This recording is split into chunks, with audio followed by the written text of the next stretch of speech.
Welcome back to Pistons Thoughts. Now, we're only weeks away from the NBA draft, but instead of diving into the possible picks that will be there at number 7 for the Pistons, today we're going to dive into trade season a bit and rank the Pistons' best assets. Let's dive in. So we'll start with the honorable mentions. We got Sekou Doumbouya, we got Bruce Brown, Svi Mykhailiuk, and all of those younger Pistons players who may not have that much value to other teams, but their value to the Pistons is greater than they would be in a trade. So I'm not putting them on this list, though they do have some potential. Teams might be interested in those players in a bigger deal, but I don't see those as players who teams would be targeting as a centerpiece of a deal right now. So now, we're going to dive in number 5, Christian Wood. You may be thinking, Jordan, Christian Wood's a free agent. How is he an asset for the Pistons? Well, thank you so much for asking that question. Let me explain this to you. First of all, if the Pistons were to keep Christian Wood, I already made a video on that, all the benefits and the value that he brings to this team right now if they were to sign him again. Now, where he brings you value in terms of a trade asset is this. The Pistons are one of only a few teams with cap space this summer. Now, Bobby Marks of ESPN reported that Christian Wood is going to be getting likely around that 9.3 full mid-level exception amount. Only a few teams, and the Pistons are one of them, can offer more than that. So if there's a team out there that isn't one of the few teams, the Charlottes, the Atlantas, the New York Knicks, etc., that want Christian Wood for more money, they got to go over the cap to do that, and they can't do that because they don't have Christian Wood's bird rights. Now, this is where a sign-and-trade situation comes in.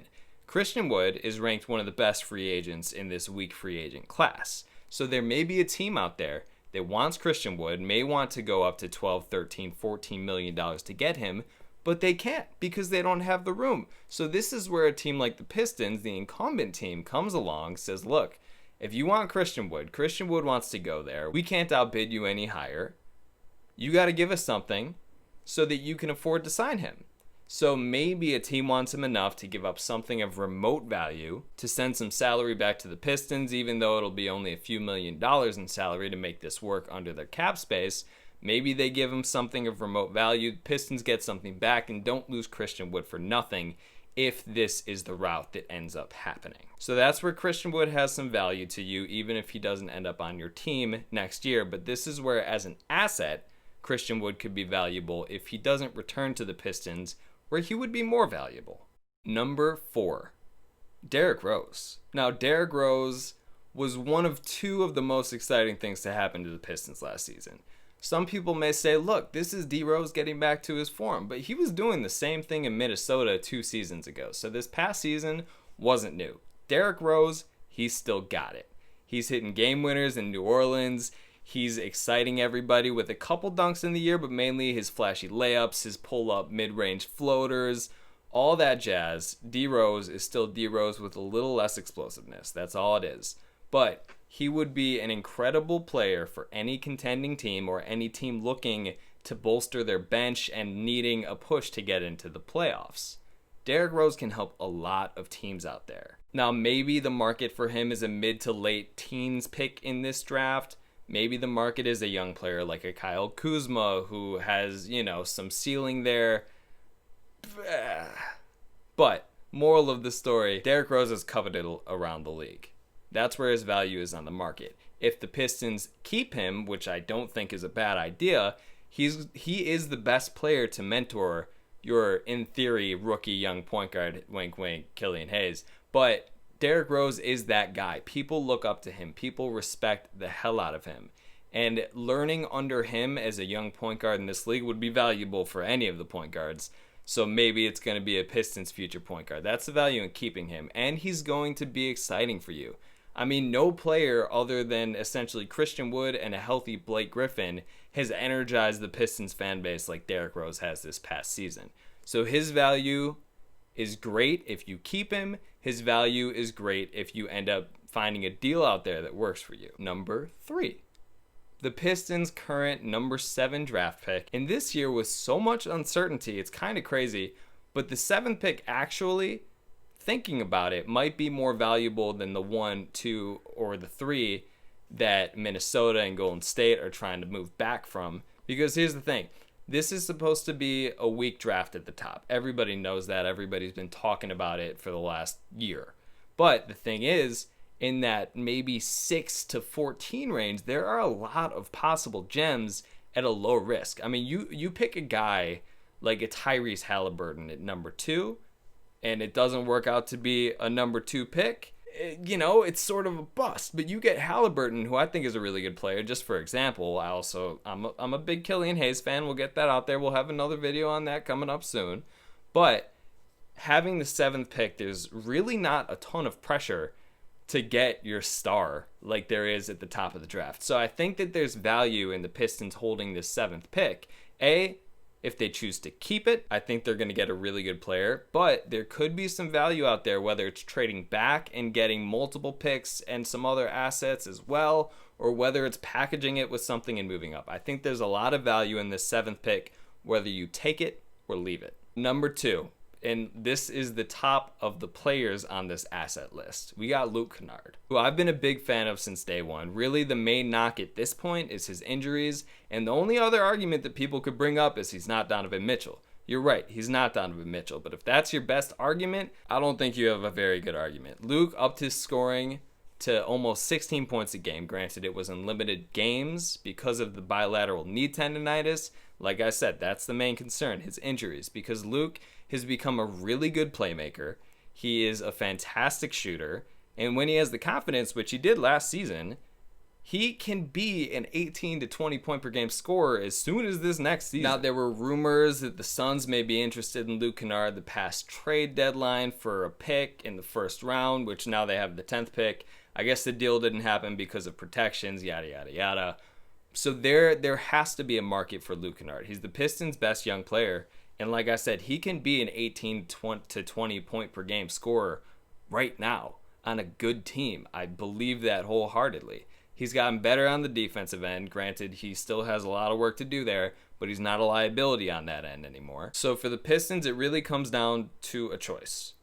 Are you prepared to pay him next summer when he's going to be a restricted free agent? Or is there a package out there that you can get something back right now that's going to help you win in the future and really bolster your future a bit more? Because look, the Pistons, they're not the most hopeless situation in the world, but they don't have a whole ton of assets in their cupboard right now. And Luke Kennard being the top of that, you need to make a decision whether to cash in on it or you keep him, which I am not against, and you let him flourish in Detroit. He's 24 years old. It's not like he's 27 in his prime. He's got some room to grow, and he's got some time to grow, and I don't think Detroit is a bad place for that to happen. Now, the number one asset that the Pistons have in their stock cabinet. Drum roll, please. Money. They got cap space. They're estimated to have around $30 million in cap space this summer. As I've mentioned, one of only a few teams with significant cap space. There are multiple different ways you can use this, and I'm going to break this down even further in a different video. But here are your options. You go in on free agents like a Malik Beasley, like a Brandon Ingram, who, by the way, the Pelicans are going to match. It's probably completely a waste of time. You get a Harry Giles, a Josh Jackson, some of those younger players who haven't quite panned out the way that they may have expected to at this point.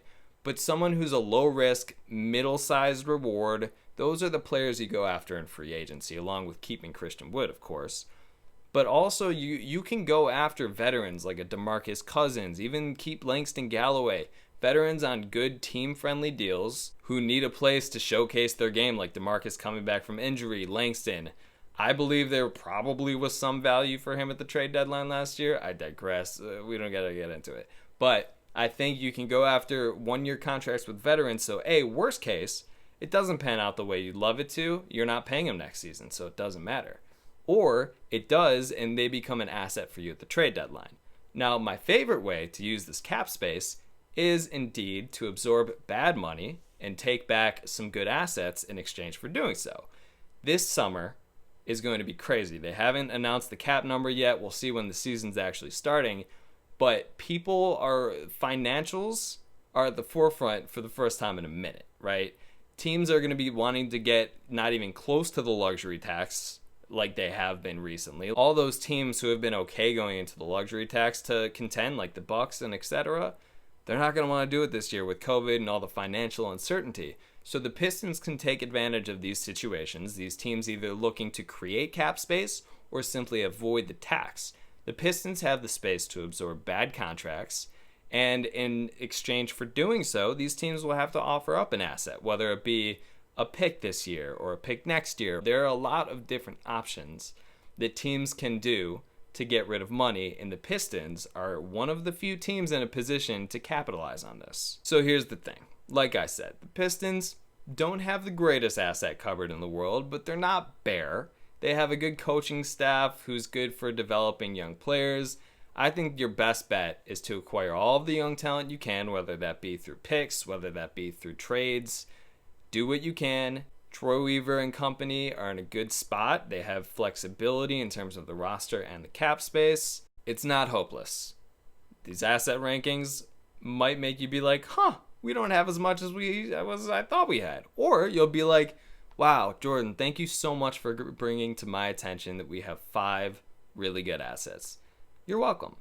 So, soon we'll dive into different trades that the Pistons can make with said cap space. We'll dive into some draft situations with that sneaking up on us soon. Until next time, this is Pistons Thoughts Thursdays. I'm just kidding. I don't know if that's going to be a thing, but it could be. This is my second Thursday video. So, until next time.